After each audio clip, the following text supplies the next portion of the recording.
Hello, John Rowe here from the John Rowe Show. Just out and about in the streets of Edinburgh, meeting famous people, as I do. Sorry, but we lost that famous person, so we instead... No. Hello. Hello. And we're going to pretend like we've just met for the first time. Yeah, well, I'm John Rowe from the John Rowe Show. Hi, Tim Marriott. This is Tim Marriott, who is starring in two productions here Correct, at the Fringe. Yeah. One is Mengele. Yeah, I play Mengele every other day. Mengele's quite a tough character to play every day, so every other day I give myself a lighter day, and I play Judas. Oh, great. Yeah. Yeah, but that's a bit of light-hearted froth for you to get your teeth into at the Fringe. And I saw a bit of the lightheartedness because before we started taping, I saw you sit down and you were still in the aftermath of one of your productions. Yes, it's a little wearing. Yeah, we just did Mengele today, and Mengele. What we do with that is he was the doctor of Auschwitz. He's the doctor who famously experimented on children, a charming chap, and he was never caught. He lived a full life, and he drowned. He had a seizure whilst he was swimming off a beach in Brazil in 1979 and drowned. So the play begins with him being washed ashore and being greeted by the woman that he thinks, in his arrogance and narcissism, has saved him, but she hasn't saved him, and so the thing unfolds. Wow, well that's would take some coming down after a production. So what's your method of relaxing after you've been in that headspace for an hour? Fizzy water. That's Fizzy good. water. Yeah. I'm on the tea myself. Yeah. I'm doing the full UK experience here. Cheers. Cheers. Cheers, Cheers. yeah. Mate. Yes, lovely. And Judas, is that a similarly? Judas is a contemporary take on Judas. What I do is I try and make the past relevant in the present, and to make connections between past and present. So in Mengele, what we do is we don't reference Auschwitz at all until the very, very end. But what we do is give him an opportunity to attempt to justify himself, to talk about his ideals, about his principles, about his ideas. And in doing so, we echo some of the rhetoric that people are bandying about right now. But it's important to remember that the Holocaust didn't begin with gas chambers. It began with people focusing on difference, on the culture of fear of other. And so we reference that, and hopefully we ring a few alarm bells in the audience. With Judas, that's we imagine a peace leader emerging in the desert in today, somewhere in the Middle East, preaching a gospel of peace and forgiveness. And I kind of ask the question, what would we do to him? And have we learned very much in 2,000 years? Yeah. And at another level, we kind of question, what were Judas's motives? What was he about?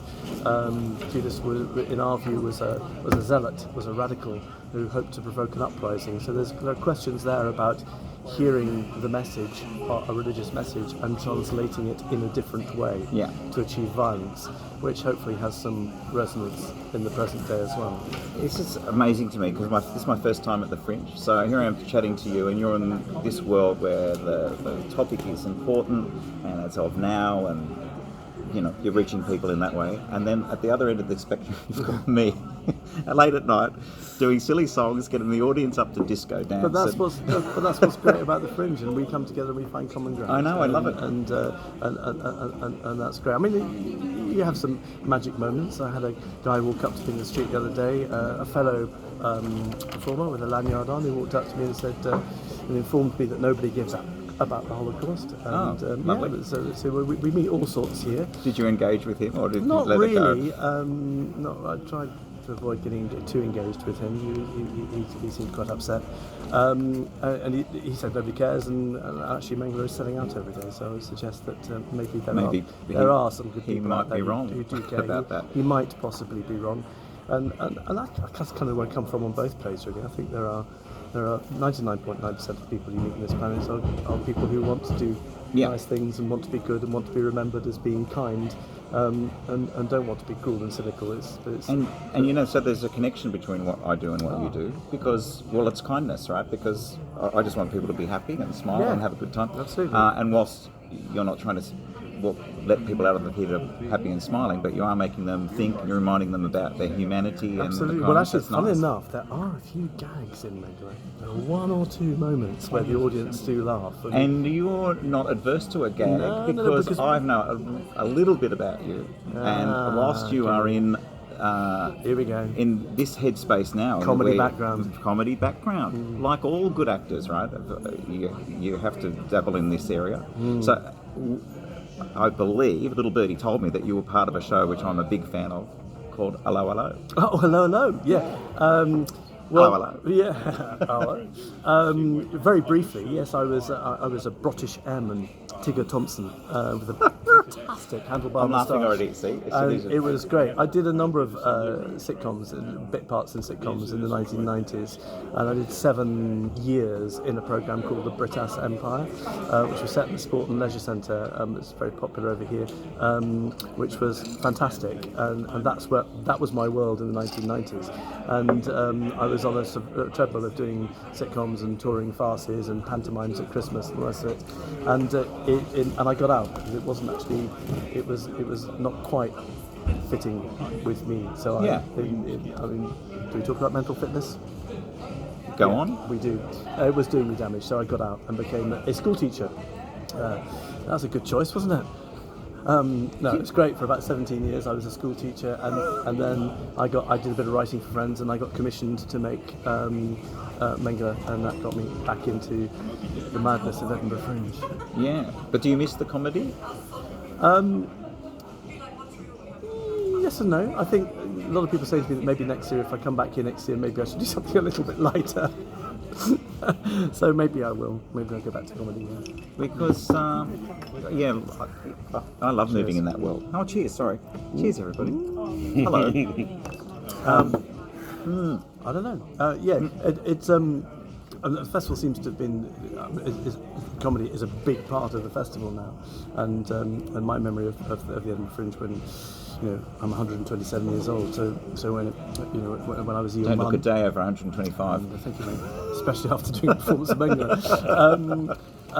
My memory of it, back in the day was that it was a place to try out edgy, new theatre, thematic stuff, issue-based stuff that was, was groundbreaking. Some people trying to do something that was a bit different. So that's basically what I've been trying to do.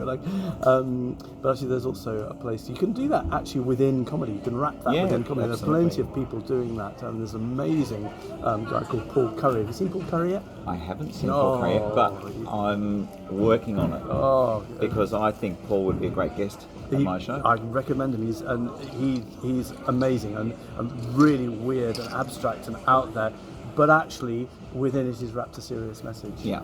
And I won't spoil it for you. No, don't. But he's amazing. So I think you see that quite a lot, and that's speaking out one example. There's lots of people who are doing that kind of thing. Lots of good people trying to make a difference, trying to lighten people's lives and maybe give them something to think about in the same breath. And speaking of making a difference and lightening people's lives, I'm assuming that you don't have to flyer for your shows. I'm assuming you've got people flyering for you, or perhaps you don't need to flyer, but it just sells itself. No, you'd be wrong. Oh, you're out flyering? No. Because what about that experience? This is my really eye-opening introduction to human personalities and the way they interact. But for example, exit flyering. I exit flyer from shows with people that have just had a joyous musical experience, and somehow they've come out without that joy. I don't know what happened, but I'm like, would you like to come to another show? Maybe they're flying the wrong show. Maybe. Maybe you're not meeting. Maybe you're meeting that 0.1% that we talked about earlier. Yeah. No, I'm a one-man band pretty much. I'm not funded. Missed a trick really. With Mengele, I support the Holocaust Educational Trust, and we collect for them afterwards. And I support Amnesty International with Judas, and we collect for them afterwards. Maybe I made a bit of an error there, that I'm collecting for them rather than collecting from national charities. Maybe they might like to sponsor me. So as I said, Mengele is selling very well, but I will be very lucky if I get out of here breaking even. Yeah. So I can't afford to pay people to fly, so I go out and fly myself. I've got a couple of friends up here who are Joe and Caroline, who've been absolutely brilliant in supporting me and go out and doing a bit of flying as well. But principally, we do it ourselves. And the other thing is actually, to be fair, everybody up here has been handed flyers by teenagers, and you say to them, "Oh, tell me a bit about the show," and they go, "Oh, I'm just a flyer." And I don't think that's very effective. Yeah. And so doing it yourself and actually getting involved in conversations with people, and you meet great people, and that's always good fun. Except for I'm not interested in the Holocaust, except for him, except that man. Nobody's interested. I think he prefaced it with the word "sadly." So I think it was coming from a better place than perhaps I thought at the time. But he also said that nobody would want to come and see my show except old middle-class white people, and that's not true actually. We get quite a lot of young people in, which gives me a great sense of hope. We've got a lot of young people coming to see a show, a lot of young people up here, and they don't, they're willing to come and see something that's a bit challenging. Yeah. That's great. That's really great. And may I share a story about the Clash here? I was I was flyering outside of Pleasance, and I had my band with me. We were singing songs such as "If You Like Pina Colada," and Walks in the rain. and "Lovely Day," lovely, and there's happy up things, and people, day. and we're getting no response from this line of people in front of No. me. So I'm on my mic and I'm saying, "Hello, what are you doing here today?" And they said, "Oh, we're here for a play." And I said, "Oh, is it a serious play?" They said, "Yes, a serious play." I said, "What's the topic?" And they said, "It's a play about rape." And I thought I may have pitched my Possibly pitched show to the wrong crowd, wrong queue. and we very quickly moved on. But it's an example of the Fringe, right? Where everything's here, so you never know what end of the spectrum you're at. You never know what's coming next. You never Yeah. know what's coming at you. I was here with a friend last night who was very anxious to get an early night. He had an early call this morning to do something. So I said, "Well, I'll walk you out. And we'll leave together." And he Yeah.